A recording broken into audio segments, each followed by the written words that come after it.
একে তো ৮ বছর ধরে ঝুলে আছে নির্মাণ কাজ, তার উপর এক রাতের মধ্যে ঝড়ে নদীগর্ভে তলিয়ে গেছে নির্মাণাধীন সেতুর ৫টি গার্ডার। সুনামগঞ্জের জাদুকাটা নদীর ওপর নির্মাণাধীন এই সেতু এখন শুধু একটি অসমাপ্ত প্রকল্প নয়, বরং অবহেলা আর অনিয়মের প্রতীক বলেই মনে করছেন স্থানীয়রা।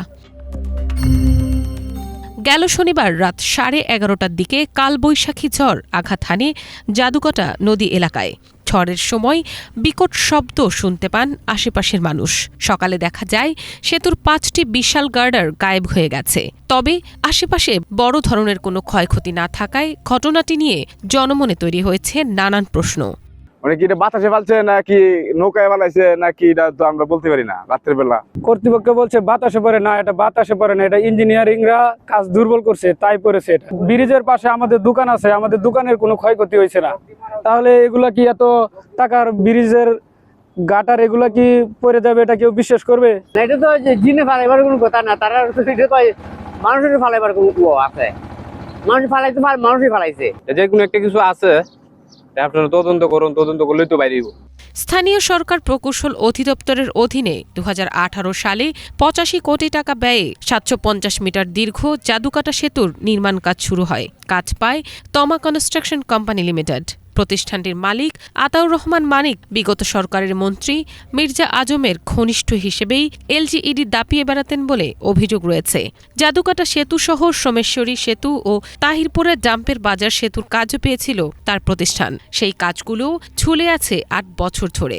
২০২৪ সালের ৫ আগস্টের পর আতাউর রহমান মানিক দেশ ছেড়ে কানাডা পাড়ি জমিয়েছেন বলে জানা গেছে।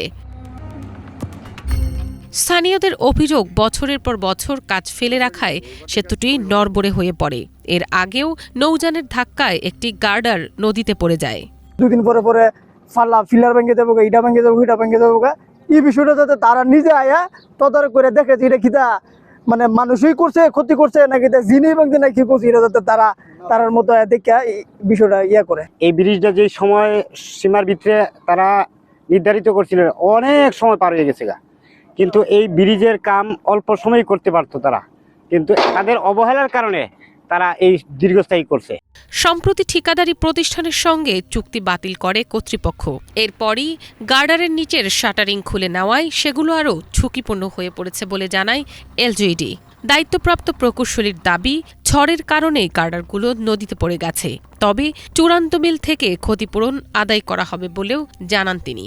আমাদের এখন যেটা মনে হচ্ছে যে স্থানীয়ভাবে এটা ওই সময় কিছু ঝড় হয়েছে, কিন্তু ঝড়ের আগে তো সাধারণত এই ধরনের গার্ড আপ করার কথা না, তবে অন্য কোনো ত্রুটি থাকতে পারে। আর ইতিপূর্বে যে 5টা গার্ড আপ পড়ে গেছে, আমরা ঠিকাদার 5টি গার্ড আপ বিল কম দিয়ে এটা ফাইনাল সেটিং করবো।